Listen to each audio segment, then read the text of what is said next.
Dans cette séance, donc, on va faire un exercice, ou bien même 3 exercices sur les fonctions à plusieurs variables. Donc on va étudier à chaque fois ce qu'on appelle le prolongement par continuité. Donc je vais vous définir ça et ensuite on verra comment il faut faire ces 3 exercices. Alors pour le premier, donc il s'agit de la fonction f qui est définie de la façon suivante. Fx, y est égal x, y, ln de x carré plus y carré. On va étudier le prolongement par continuité en point 0, 0. Pour la deuxième fonction, elle est définie de r carré moins 0, 0 vers r. Donc pour chaque couple x, y, je fais correspondre sinus x carré moins sinus y carré sur x carré plus y carré. Et voilà, pour la troisième fonction, elle est définie de la façon suivante.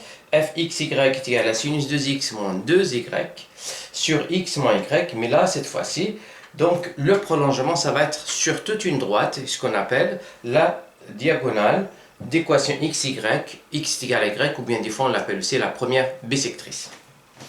Voilà, donc pour le premier exercice, donc je vais vous rappeler d'abord qu'est-ce que ça veut dire le prolongement par continuité. C'est que, alors, je vais vous définir le prolongement par continuité en un point, et ça se définit de la même façon pour un ensemble de points. Donc je suppose que f, par exemple, est défini, donc sur un ensemble E, donc un espace vectoriel E, privé d'un point x0. Et donc je définis ça vers un espace f. Et bien comment on prolonge par continuité cette fonction? C'est tout simplement, alors si, donc on dit que f est prolongeable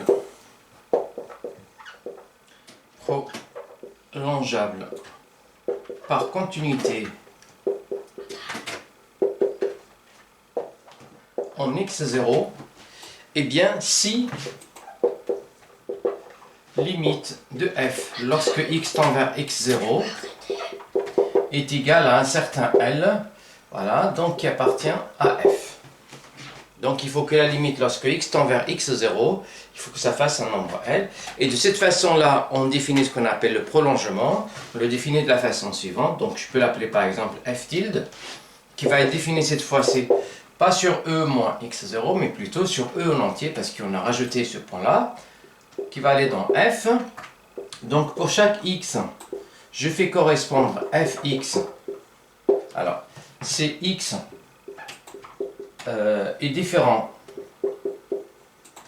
de x0, donc c'est par hasard le x est différent de x0, c'est exactement la même chose, donc c'est pour ça d'ailleurs on l'appelle le prolongement. Et si par hasard maintenant x, si x est égal à x0, je rajoute ce L, donc f tilde de x ça fait L, f tilde de x0 ça fait L. Et donc de cette façon-là, puisque cette fonction-là, f de x ici, donc qui va être continue, alors, et voilà, et en L, la limite lorsque x tend vers x0, ça fait L, et donc ce qui fait la fonction est continue en L. Alors là, je suppose qu'elle est continue en fait, ici, continue. Très bien, et on va faire le même travail ici, donc là c'est pour un point, là c'est pour un point, mais là, par contre ici c'est tout un ensemble, et c'est pareil, donc sur un ensemble ici, donc il faut que la limite existe sur chaque point de, au lieu d'avoir un point ici, je peux marquer un ensemble carrément A, donc A, avec A un sous-ensemble de E, et bien je vais donc étudier le prolongement par continuité en chaque point de ce A. Très bien, allez. On prend notre fonction f de xy ici, qui est définie de r carré, alors on regarde bien comment elle est définie ici. Notre fonction f de xy est égale à x, le produit xy, ln de x carré plus y carré. Alors déjà premièrement l'ensemble de définition de cet ensemble, donc je vois que x carré plus y carré est supérieur ou égal à 0. Avec, donc là j'ai pour x appartient à r carré, j'ai x carré plus y carré est supérieur ou égal à 0, tout le temps. Or, donc, ln, on ne peut pas le définir en 0. Ça veut dire qu'il faut que j'enlève les couples xy pour lesquels x carré plus y carré est égal à 0. Et ce couple-là, puisque x carré est positif, y carré est positif, eh bien, donc là, avec et j'ai x carré plus y carré qui est strictement positif, si x, y, il faut qu'il soit différent de 0, 0.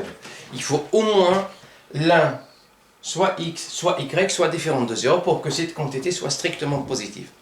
Qui veut dire que d de f, donc la fonction, l'ensemble de définition de f, eh bien c'est r carré. J'ai pas de souci pour n'importe quel couple xy, sauf lorsque xy est égal à 0, 0. Donc moins 0, 0. Alors, donc, pour étudier le prolongement par continuité en 0, 0, eh bien, je vais voir d'abord, est-ce que la fonction est continue ailleurs? Eh bien, elle est continue ailleurs, puisque j'ai la fonction, donc, xy, pour xy, je fais correspondre le produit xy, il est polynomial, donc il est continu. Donc, celle-là, elle est continue. Et j'ai le même constat pour la fonction x carré plus y carré, qui est aussi continu. Alors, ces deux-là, ils sont continus sur r carré en entier. Alors, en revanche, sur r carré moins 0, 0, j'ai cette quantité-là qui est strictement positive, donc je peux composer avec ln. Donc, j'ai la fonction x qui est ln de de x, qui est continue sur r plus étoile. Et quand je compose cette fonction avec celle-là, ben j'obtiens ln de x carré plus y carré. Donc la composée de deux fonctions continues est continue. Donc tout ça est continu. Et aussi après, donc je vais multiplier ln de x carré plus y carré par la fonction xy, et donc qui va être encore continu, puisque le produit de deux fonctions continues est continu. Donc en gros, en dehors de 0, 0, la fonction f, et donc c'est produit composé, si vous voulez, donc de fonctions continues. Donc elle est continue. Alors je peux conclure ici. Donc j'ai f est continue sur r carré moins 0, 0. Donc il reste juste à étudier, donc bien sûr, la limite en 0, 0 pour savoir si on peut la prolonger ou pas. Et donc d'ailleurs ils disent que voilà, on peut la prolonger. Donc on va bien voir une limite ici. Alors très bien. Donc on a f de xy en valeur absolue. Donc ici ça va faire alors xy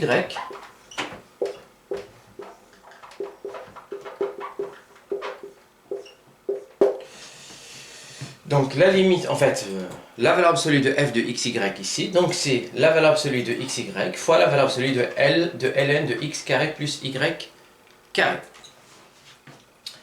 Voilà. Et donc, il y a une propriété que j'ai toujours utilisée pour majorer x carré, xy. Donc il s'agit de la majoration suivante. Donc un petit rappel, je l'ai fait à de nombreuses reprises. Donc un rappel ici. Donc j'ai xy en valeur absolue, c'est inférieur ou égal à 1/2 x carré plus y carré. Donc il est très utilisé, donc cette majoration. Et donc ça vient, alors je rappelle encore une fois, ça vient de l'identité remarquable x plus y au carré. Et x moins y au carré, on peut voir facilement que donc une fois donc j'ai xy qui est plus petit que cette quantité et une autre fois moins xy qui est plus petit. Donc ce qui fait la valeur absolue reste plus petit. Et donc je vais l'utiliser ici pour avoir la majoration suivante. Donc je vais avoir f de xy. Donc là je sais que cette quantité là elle est positive. Et là je vais avoir donc 1/2 et bien xy ln de x carré plus y carré.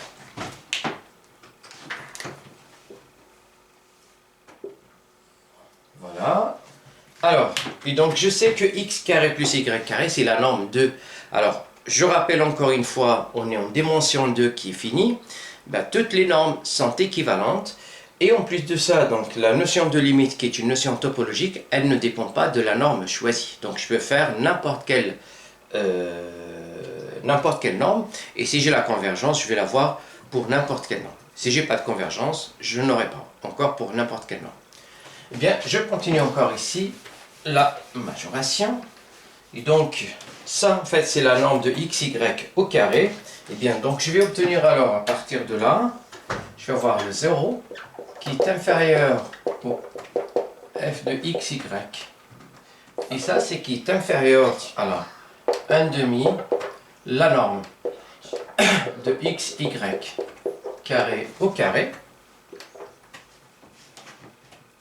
Et là, encore une fois, à l'intérieur, donc c'est une norme encore, ln, de la norme de xy au carré. Alors ici, ben, ça va faire encore, je fais un petit changement ici, pour dire que ça va faire alors, comme cette quantité-là, elle est positive, donc je peux la faire entrer à l'intérieur de la valeur absolue. Donc je vais avoir la valeur absolue de la norme de xy au carré, ln de la norme de xy carré au carré. Et donc, je sais que lorsque xy tend vers 0, 0, bah, la norme 2, il va tendre vers 0. Et donc, un petit rappel sur la croissance comparée du logarithme. Donc, je sais que la limite, lorsque t tend vers 0 plus, de t ln de t, ça fait 0. Donc, ce qu'on appelle croissance comparée. Et donc, on va utiliser cette propriété ici, puisque ça, alors, en pesant par exemple t est égal, donc la norme de xy carré au carré, et bien lorsque xy tend vers 0, 0, 0, et bien j'ai cette quantité-là qui va tendre vers 0 plus. Donc ça tend vers 0 plus, ce qui correspond bien à notre t. Donc à partir de là, je peux dire que lorsque xy tend vers 0, 0, cette quantité-là, elle va tendre vers 0 par la croissance comparée de la fonction logarithme népérien. Et pareil, donc là, ça va tendre vers 0 ici. Et donc, par le théorème des gendarmes, je vais conclure que cette quantité-là, il va tendre vers 0. Alors, donc j'ai ici...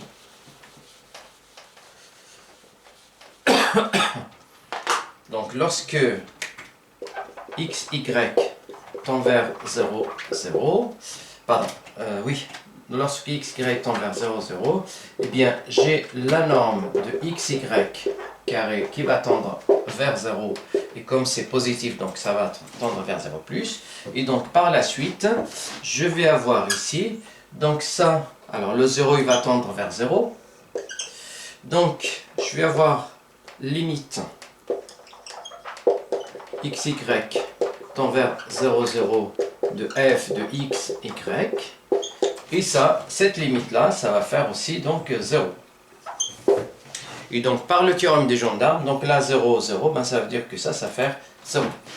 Et donc, limite de f de xy, lorsque xy tend vers 0, 0, ça va faire 0. Et donc, du coup, ici, ben, puisque cette limite existe, je peux bien donc définir, d'après le rappel que je vous ai fait tout à l'heure, je peux bien donc définir le prolongement par continuité donc, de la fonction f de la façon suivante. Donc, le prolongement par continuité est défini de cette façon.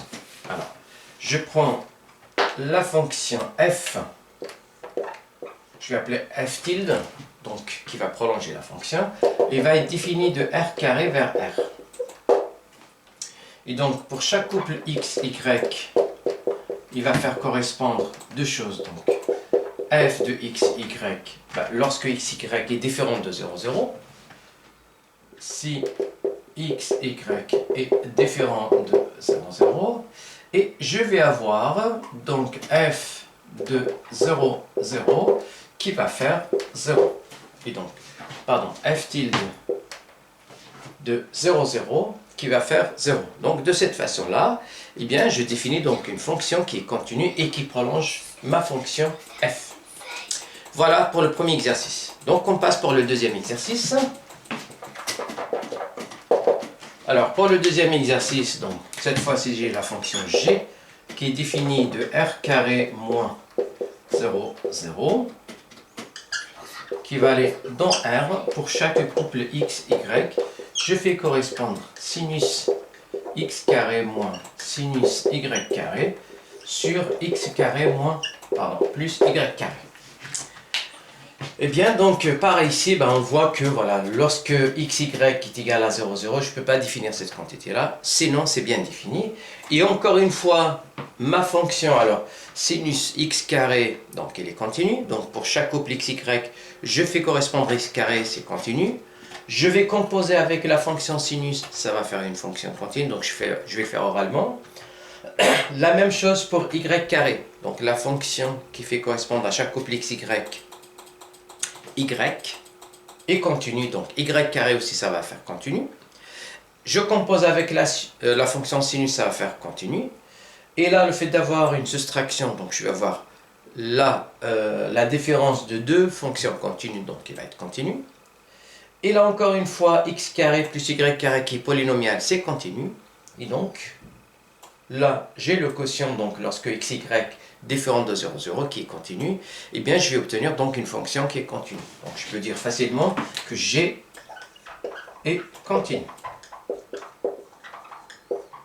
Voilà, sur cet ensemble-là. Alors maintenant, on va voir donc l'éventuel prolongement par continuité en 0, 0 qui ne fait pas partie de l'ensemble de définition de g. Donc ce qui fait, ben, on va étudier la limite de la fonction g lorsque x, y tend vers 0, 0.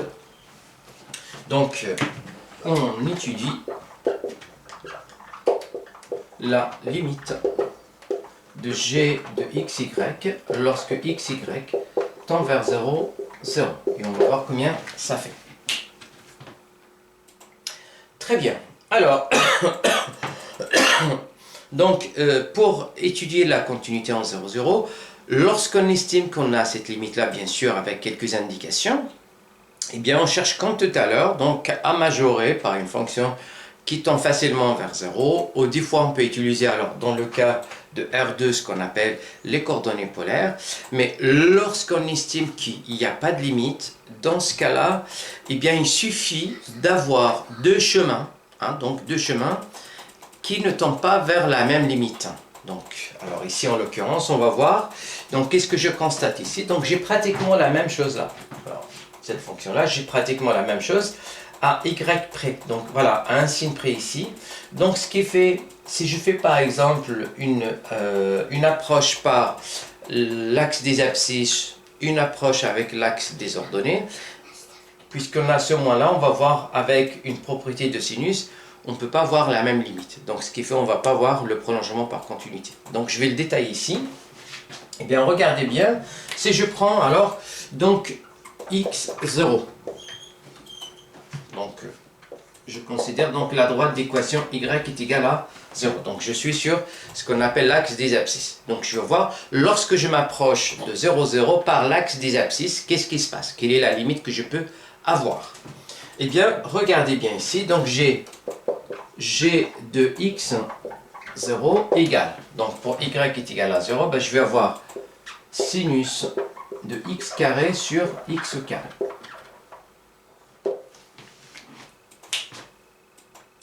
Eh bien, donc je vais faire tendre x vers 0 pour m'approcher de 0. Eh bien, je sais que la limite, donc un petit rappel, donc limite de sinus x sur x, ça fait 0. Lorsque x, pardon, ça fait 1. Donc ça, c'est une propriété aussi que j'avais démontrée dans une vidéo. Donc j'ai fait une vidéo spéciale pour démontrer, bien pour démontrer le sinus, pourquoi sinus x sur x tend vers 1 lorsque x tend vers 0. Donc j'avais proposé, je pense, 2-3 méthodes différentes. Voilà, donc c'est une propriété très utilisée. Et bien ici, j'ai la même chose. Donc lorsque x tend vers 0, le x carré tend vers 0. Et pareil, donc là et là. Et donc du coup ici, la limite, lorsque x tend vers 0 de cette quantité-là, ça va faire 1. C'est ce que je vais écrire là. Alors là, donc c'était exercice 2. Eh bien, j'ai donc la limite, lorsque x tend vers 0, de g de x0 égale à la limite, lorsque x tend vers 0, de sinus de x carré sur x carré. Et là, ça va faire 1. Donc, lorsque je m'approche par l'axe des abscisses de 0, 0, ben, j'ai la limite qui est 1. Alors maintenant, je vais voir lorsque je m'approche de 0 par l'axe des ordonnées. Et donc, pour l'axe des ordonnées, eh bien, je vais avoir la chose suivante. Donc, si x égale à 0, et donc je vais étudier la fonction g, x, y, qui va faire. Donc, par définition ici, le x égale à 0, donc là, ça va faire 0, et là, c'est 0. Donc, je vais avoir moins sinus y carré sur y carré. Et là, je vais utiliser la même propriété que tout à l'heure. J'ai sinus y carré sur y carré qui va tendre vers 1. Avec le moins, ça va faire, donc là, ça va tendre vers moins 1 lorsque y tend vers 0. Et donc, qu'est-ce que j'ai ici? Ben, j'ai la limite lorsque y tend vers 0 de g de 0y qui va faire moins 1. Qui veut dire que lorsque je m'approche par l'axe des abscisses, j'ai la limite 1. Lorsque je m'approche par l'axe des ordonnées, j'ai moins 1. Donc j'ai deux limites différentes. Si par hasard j'avais une limite lorsque x y tend vers 0, 0, eh bien j'aurais obtenu la même limite. Parce que si j'ai une limite, je m'approche par n'importe quel chemin, je vais toujours avoir la même limite. Ce qui n'est pas le cas ici. Donc, conclusion ici, g n'a pas de limite en 0, 0. Alors, g n'a pas de limite en 0, 0. Donc, s'il n'y a pas de limite en 0, 0, eh bien, il n'y a pas de prolongement par continuité en 0, 0. Donc, pas de prolongement.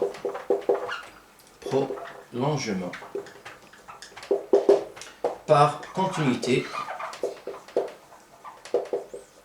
en 0, 0. Voilà pour le deuxième exercice. Donc on va passer maintenant au troisième exercice. Allez, le troisième exercice, donc j'ai la fonction suivante. Alors, exercice 3. Alors, j'ai la fonction ici f xy. Donc f de xy est égal à sinus 2x moins 2y sur x moins y. Voilà, alors si vous constatez bien ici, alors donc on ne peut définir f de xy que lorsque x est différent de y. Qui veut dire ici que d de f, eh bien c'est r carré moins la droite d d'équation, si vous voulez, donc y ou bien égal à x. Et ça, c'est ce qu'on appelle soit la diagonale ou bien la première bissectrice. Donc, je ne peux pas définir sur... Alors, il définit que sur ça. Alors maintenant, sur cet ensemble-là, sur l'ensemble de définitions, qu'est-ce que j'ai? Donc, c'est comme tout à l'heure, je vais le dire oralement. J'ai la fonction qui fait correspondre le couple xy 2x moins 2y, qui est une fonction polynomiale. Donc, elle est continue. Je la compose avec sinus, ça devient une fonction continue encore, parce que la composée de deux fonctions continues est continue, puisque sinus, elle est continue sur R en entier. Pareil, donc, le dénominateur x moins y, c'est polynomial, donc c'est continu.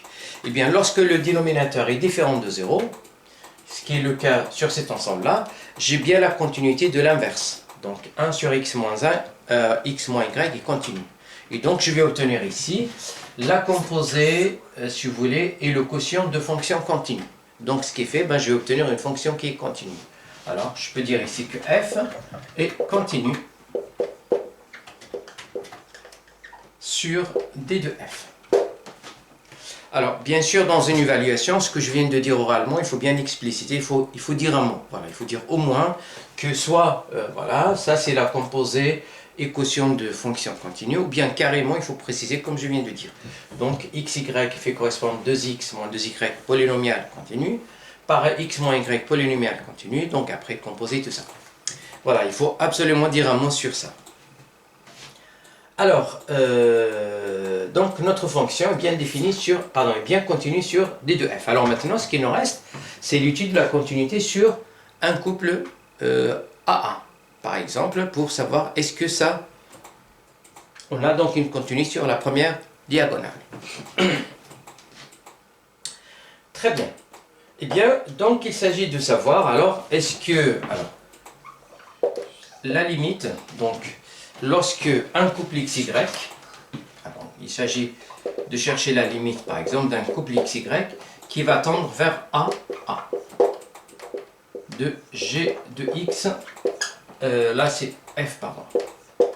Qu'est-ce qui se passe lorsque ça tend vers A? Alors, ça, on fait comme ça, donc ça tend vers A, ou bien tout simplement, ça c'est la même chose que la limite, si vous voulez, lorsque X tend vers Y, de G de XY. Donc ça tend vers, lorsque donc le point, alors si vous voulez, donc j'ai la première bisectrice ici, et bien je cherche, lorsque j'ai un point ici de couple XY, et bien lorsque X est égal à Y, X tend vers Y, ça veut dire que le point s'approche bien sûr de la première bisectrice, ou bien la diagonale d'équation X est égal à Y. Eh bien, on va chercher cette limite-là si ça existe. Alors, regardez bien pour notre fonction f de x. Alors, pardon. J'ai f de x, y est égal à sinus 2x moins 2y sur x moins y. Eh bien, on va utiliser la même propriété que pour... Oui, donc pour l'exercice numéro 2, qui est la suivante. Donc la limite, lorsque x tend vers 0 de sinus x sur x, ça fait 1.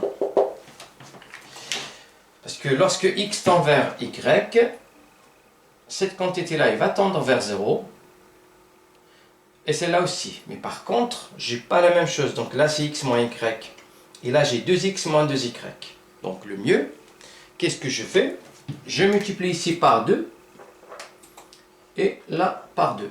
Donc de cette façon-là, je vais avoir 2x moins 2y pour avoir la même quantité. Donc là c'est x, là c'est x. Et donc je vais voir la même chose ici. Alors, si vous voulez pour mieux voir les choses, donc on pose 2x moins 2y est égal à t par exemple. Et donc, qu'est-ce qui se passe? Ben, x tend vers y, ça c'est équivalent à ce que t tend vers 0. Lorsque x tend vers y, cette quantité va tendre vers 0, ça veut dire que t tend vers 0. Donc du coup ici, je vais avoir... Donc je vais avoir la limite lorsque x tend vers y de f de x, y égale. C'est la même chose que la limite lorsque t tend vers 0, puisque je vais faire le changement de variable ici. Je vais avoir 2 sinus, alors 2x moins 2y, c'est t sur t. Et on avait dit que ça faisait 1. Donc ça va faire 2. Cela veut dire quoi? Cela veut dire que j'ai une limite à chaque fois le xy s'approche, en fait, le x s'approche de y, le y s'approche de x, et donc je vais avoir la limite est égale à 2, qui veut dire que j'ai tout le temps la limite sur la diagonale d'équation x est égal à y, et cette limite-là, elle est unique pour tous les points, et bien, qui veut dire que je peux bien prolonger notre fonction par continuité sur cette diagonale, et le prolongement, ça va être la fonction suivante. Donc ici, je peux définir le prolongement de la façon suivante. Eh bien, j'ai f tilde qui va être défini cette fois-ci sur r carré vers r pour chaque couple x, y. Eh bien, il va donner donc la fonction f, parce que ça va être un prolongement. Dans ce cas-là, c'est lorsque x est différent de y, lorsqu'on n'est pas sur la diagonale, donc c'est f de x, y, c'est comme tout à l'heure, puisqu'on cherche à la prolonger. Et maintenant, si x est égal à y, eh bien, je vais mettre la limite que j'avais trouvée qui était 2. Et donc là, égal à 2, si x est égal à x. Et de cette façon-là, eh bien, donc, on définit une fonction qui prolonge f et qui est continue. Et donc, voilà comment on définit le prolongement par continuité. Alors, si vous avez des questions, n'hésitez pas à m'en faire part. Sinon, je vous souhaite une agréable journée. Merci. Au revoir.